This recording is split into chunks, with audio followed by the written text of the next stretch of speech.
एक समय की बात है जब एक जादुई राज्य के गहरे दिल में एक रहस्यमयी जंगल था जिसे एल्डोरिया कहा जाता था। यह जादुई जंगल किसी भी अन्य से अलग था क्योंकि यह आश्चर्यमय प्राणियों, जीवंत वनस्पतियों और असाधारण रहस्यों से भरा हुआ था जो खोजने के लिए बेकरार थे। एल्डोरिया में हवा में एक मिठासी सुगंध थी, खिलते हुए फूलों और प्राचीन जादू के महीन सुरों का मिश्रण। पेड़ उच्चतमता से खड़े थे, उनकी डालें पन्नी के पत्तों की तरह एक आभूषण की तरह बुनी हुई थी जो जंगल के तल में छाया देती थी।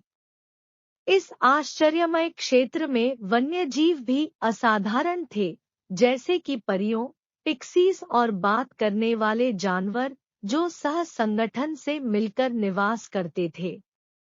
एल्डोरिया के दिल में एक महान दरियाई पथरी से नीचे एक शानदार झरना बह रहा था जिससे एक चमकदार पानी का तालाब बना। इस जादुई तालाब कहा जाता था कि इसमें नहाने वाले किसी भी प्राणी को उसकी जड़ों को नई शक्ति प्रदान करने की योग्यता होती है। इसके चमकदार पानी की सुरक्षा और पवित्रता की गारंटी के लिए एक अद्भुत प्राणी ने इसे संरक्षित किया था जिसे लुमिना कहा जाता था, पानी की संरक्षक। लुमिना एक चमकदार जलीय अप्सरा थी जिसके बाल चांद की किरणों की तरह बह रहे थे और उनकी मौजूदगी ने पवित्र तालाब की शुद्धि और पवित्रता को सुनिश्चित किया। एल्डोरिया के प्राणियों में एक युवा परी थी जिसका नाम अमरा था। वह एक खुशहाल और खिलखिलाती हुई संगीत की आवाज लेकर अपने पंखों की मदद से झूल रही थी। उसकी चमकदार पीली साड़ी और ताज उसे इसमें सबसे बड़ी खुशी प्रदान करते थे। वह एल्डोरिया की सबसे प्रशंसित परी थी। एक दिन अमरा ने उदासी से देखा कि एल्डोरिया के पेड़ों पर झूल रहे पक्षी आकाश में बिखर रहे हैं। इसे देखकर उसका मन व्यथित हो गया। वह पक्षियों की मदद करने का निर्णय लेती है और एक चमत्कारिक यात्रा पर निकल पड़ती है।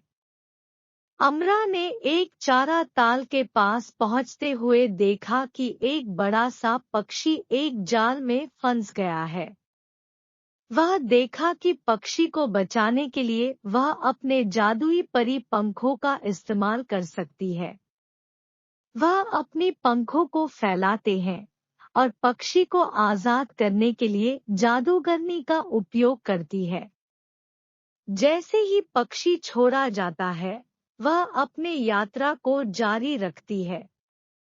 उसे एक मौजबान लकड़हारा मिलता है जो उसे उसकी यात्रा में मार्गदर्शन करता है और एल्डोरिया के अन्य प्राणियों के साथ मिलाता है।